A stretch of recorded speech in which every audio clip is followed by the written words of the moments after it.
Now, there are some people that like to ask me garden advice, but there are people I go to when I need answers. Perhaps one of the most influential and passionate people I've ever met in the horticultural profession is this man, Trevor Nottle. He's written many books, he's an avid collector and a true authority on Mediterranean and cottage gardens, both here and overseas. So where did the passion for all this come from? I needed money.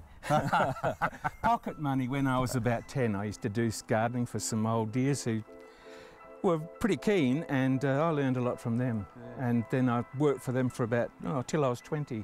Well, what about this passion for cottage garden, Mediterranean garden? But you live in the hills. I really like growing what will grow without a lot of fuss. So in this garden we can have camellias. If we lived on the plains we wouldn't have. In terms of cottage gardens, well, we've got a very old house. It would look silly if it had a modernist garden in it. I never need an excuse to come up here. Trevor's garden is an eclectic collection of interesting plants from all around the globe. Trevor, little treasure.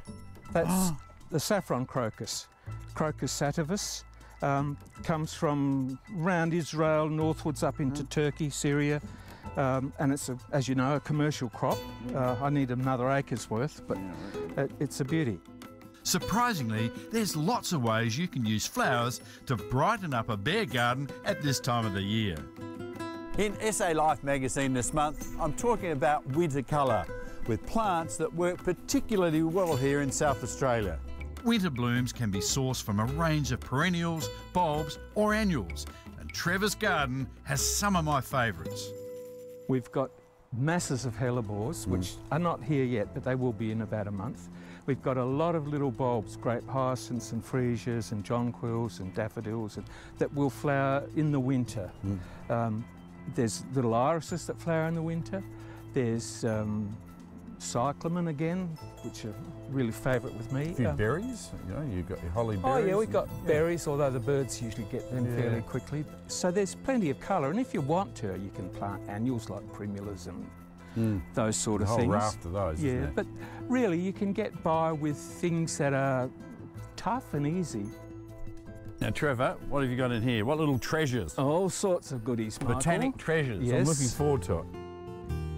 This one is living stones from South Africa. In the desert it grows.